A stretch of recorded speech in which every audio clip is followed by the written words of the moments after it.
global economy, some in the US do not see it as a trade war, but a hardball negotiating tactic from the US side, with both sides trying to get more leverage. Neal Ferguson, a senior fellow at the Hoover Institution of Stanford University, shared his thoughts.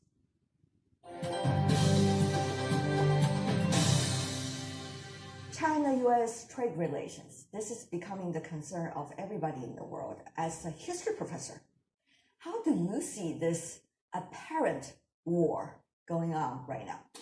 Well, the first thing to say is that it's not a war, and in some ways the phrase trade war should probably be dropped, because I think it exaggerates the extent of the trouble. The other thing to remember is that in the long run, the United States used to be a very protectionist economy in the 19th century and in the first half of the 20th century. It's only really since World War II that we associate the United States with free trade policies. Because of the international institutions being established and US being part of it. Right, and American politicians in both parties convinced themselves that there had been terrible mistakes made in the 1930s and that the United States should therefore try free trade. So what we see now with the Trump administration is in some ways the United States reverting to its old habits.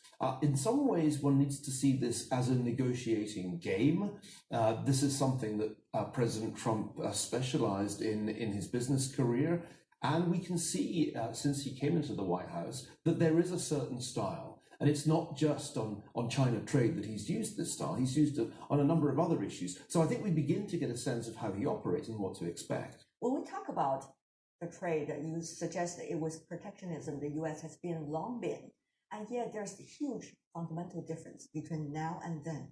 At that time, before the World War II, the U.S. economy was not necessarily the backbone of the world economy. And the U.S. is not necessarily so-called the leaders of the free world yet. And only after the Second World War, the U.S. significance has certainly become very different. And you see the international system, U.S. being an important pillar of it. And now it seems that it is going to eat its words and go back against what it originally has been its own plan, in a way. Well, we must remember, first of all, that it took quite a long time to get tariff barriers down. This wasn't done overnight after World War II. It was a series of extraordinarily hard negotiations that led to the creation of the World Trade Organization. We didn't really get to a free trade world, I think, until the 1990s, after the collapse of the Soviet Union, and arguably really not until 2001, when China joined the World Trade Organization. I think I would prefer to see this current wave of tariffs as a response to relatively recent events, and in particular, the consequences of China's membership of the WTO and its very rapid rise to near equality with the United States. It would have been a little strange if one American administration after another had simply said, hey, it's okay, as China gradually approached and then overtook the United States. Some kind of reaction was probably going to come. So I think this is best understood as a kind of backlash by the United States, not just by one man, but by many, many Americans, to a period of very free trade dating from 2001. If you look at that, that's an interesting picture, isn't it? You just help to illustrate. You seem to emphasize a lot, Professor Ferguson, about China's participation into the WTO and China's contribution as a result of that, and also its achievements as a result of that. And therefore, when the United States is looking at China, can it be able to consider China just as a player, but not as an important player? After all, China's size of the market, the potential of its growth could be still very significant. But then on the other hand, Professor, your argument as well, when the two powers seem to be getting ever closer to one another, is it destined to be a so-called secessionist trap? No, well, I think this is why I want to distinguish between a trade war and an actual war. Many people worry that the rise of China might ultimately lead to a conflict involving arms, but I don't think that that's on the cards at the moment. But you don't need to have arms these days to have a war, quote unquote, Professor. You know that better than I do.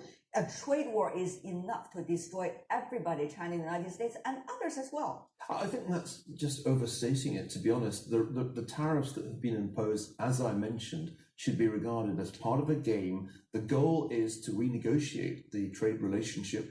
That's already been happening with Mexico. The deal is more or less done to renegotiate NAFTA. The Canadians are, I expect, going to fold. And what we're seeing here is the United States exercising the power that it still enjoys as the world's largest economy and forcing its trading partners to renegotiate. So I think it's extremely important not to use inflammatory language about something which is a negotiation. We see that a world after World War II, the U.S. has been playing a leadership role.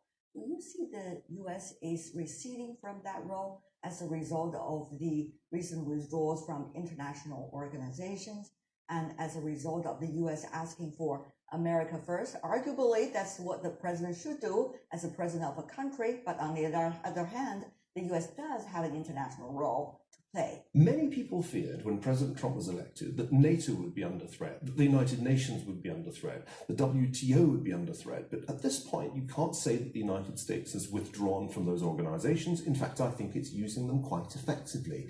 And that's the critical thing. What people don't like about America First is that it is what it says. It's a primacy of national interest as opposed to the kind of global-only that previous presidents have talked. Putting the national interest first is not something that is wrong per se. America First is a slogan that was first used by Woodrow Wilson. And Woodrow Wilson is often seen as the architect of the international order. He was the man who came up with the idea of the League of Nations, the predecessor of the United Nations. You've been studying systematically of the presidency of the United States, and therefore people ask about the kind of quality of leadership that we are seeing today in the American government and also governments around the world, as well as the process with which the U.S. is likely to eventually figure out the direction it wants to approach.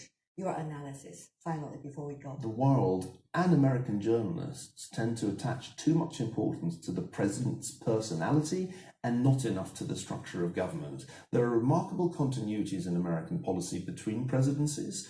You can see a continuity in the America First policy going back to Woodrow Wilson. You can see tariffs being used as a tool in trade in the 1970s by Richard Nixon and Gerald Ford.